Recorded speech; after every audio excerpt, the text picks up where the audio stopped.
everybody. Today I am fixing the Flash. If you don't know what I'm talking about, here's a few clips of the Flash.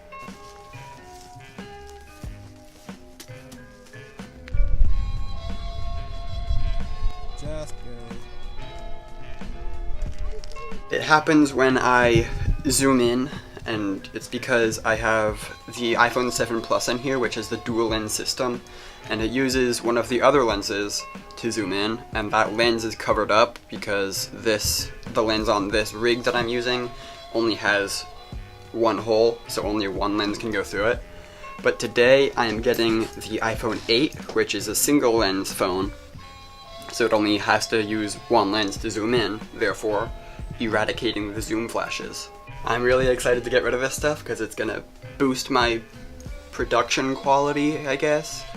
Basically, it's just gonna make my videos look less stupid.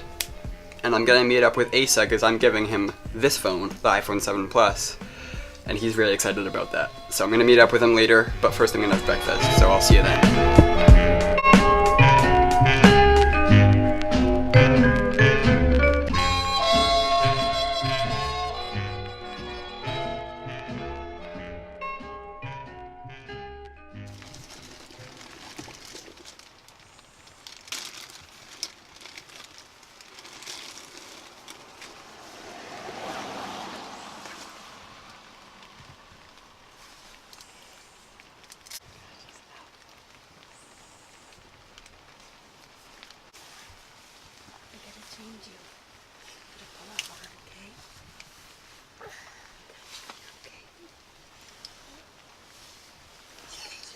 Emma's totally conked out.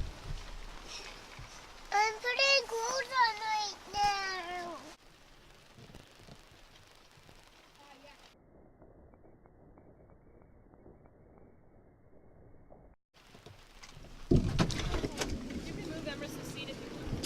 now. Okay. Hey. Hello, Asa. I mean Nigel's seat. Are you excited for the new phone? Yeah.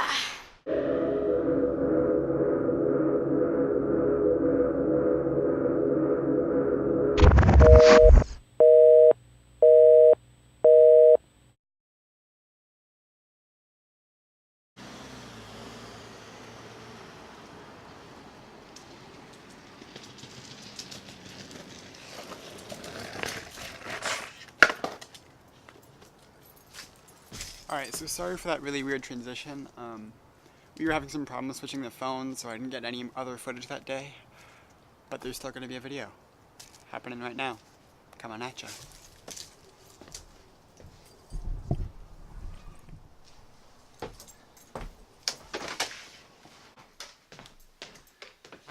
As you can tell by the title, this is about why you should not move to Portland.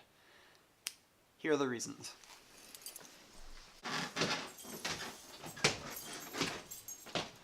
Alright, I'm gonna start off with the rent. It is super high, and it's really hard to find a place that you can actually afford within city limits. A 250 square foot apartment can cost you $950 a month for 200 square feet. If you want to double that, 400 square feet, that's $1,200 a month. That 400 square feet will probably only be like a bathroom, a living room, and a bed, and that's it. That's all you get. Outside of city limits, you can spend $1,200, get a 2-bedroom apartment. In a complex, you can have a pool, you can have a gym. You are not getting your money's worth. Take my word for it. Within the past couple of years, Oregon's vacancy rate has been only 3.6%. 3.6% of all apartments within city limits are available. It just goes to show how high of a demand there is for this, and because of that high demand, that's where you're getting the really, really high prices. Okay, so let's say you're like, psh, I don't care about apartments, I'm gonna buy a house. I have a lot of money. There's some bad news for you too. Don't get cocky quite yet. From Portland to Bend to even to the coast, like 3 hours away from Portland, houses have been costing more and more and more, and the supply for houses has been going down. So heightened prices and lowered availability makes it incredibly hard to buy a good house now. especially in Portland, where this has been happening the most. In fact, on Redfin.com, which is a house-buying website, it said that Portland was one of the most competitive neighborhoods in the entire US to buy a house. One person even said that they anticipate that we will continue to see demand outstrip supply in the coming months. So it's only going to get worse. It's not going to get very much better at all. One of my sources even said, unless you want to move into $1 million barn, don't move to Portland. So, sorry home buyers, you're in the exact same boat as the apartment buyers. Feels bad, doesn't it?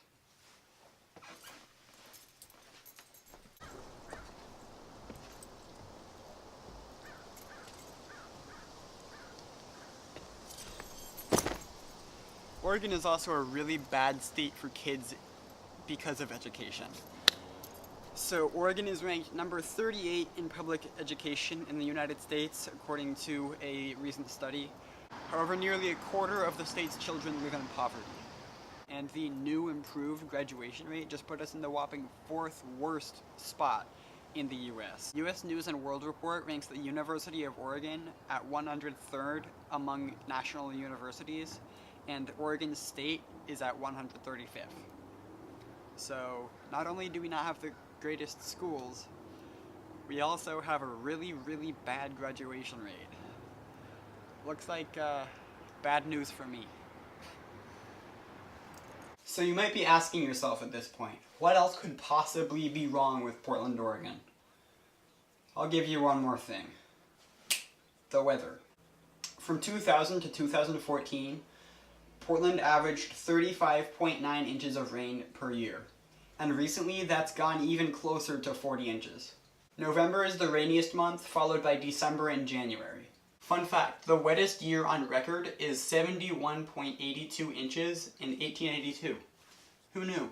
All that rain comes with a lot of flooding, especially basement flooding, which happens a lot. In fact, one of my very good friends this past winter just had their basement flooded and they had to remodel it and everything. It's not just rain though. The skies are almost always this gray, dull, awful cloud. And Portland averages only 68 clear days per year. 68 in the entire year. Let that sink in for a second. And now, because of all this bad weather, the rain, the overcast skies, the gray sky, because of this, many Portlanders have seasonal affective disorder, SAD, and the acronym is literally just SAD. SAD. And that's exactly what it does. It makes you sad. Many people get depression in the winter months, or short-term depression as some people have called it. And a lot of people have attributed the high suicide rate in Portland to SAD, which has some conflicting theories, but lots of people say suicide is because of SAD. So unless you want to move to Portland and have some sad, depressed high school dropout, I suggest you do not move here. All my sources are in the description below, and yes, I know you've been wondering, I am sitting in a shower. You have a problem with that? Hashtag keep Portland weird. Thank you so much for watching this video. I had a lot of fun making it. And if you're new here, if this is the first video you've seen by me, I mostly do vlogs. You should definitely go check some of those out, because some of them are pretty good. Some of them are pretty funny. But yeah, if you're new here and you liked what you just saw, make sure you subscribe, because I'm going to be making a lot more content like this, I have a feeling. And if you aren't new here and you're just watching this video and you're still watching, thank you. And, you know, just a little poke on that like button would be greatly appreciated. Thank you so much. Have a wonderful whatever.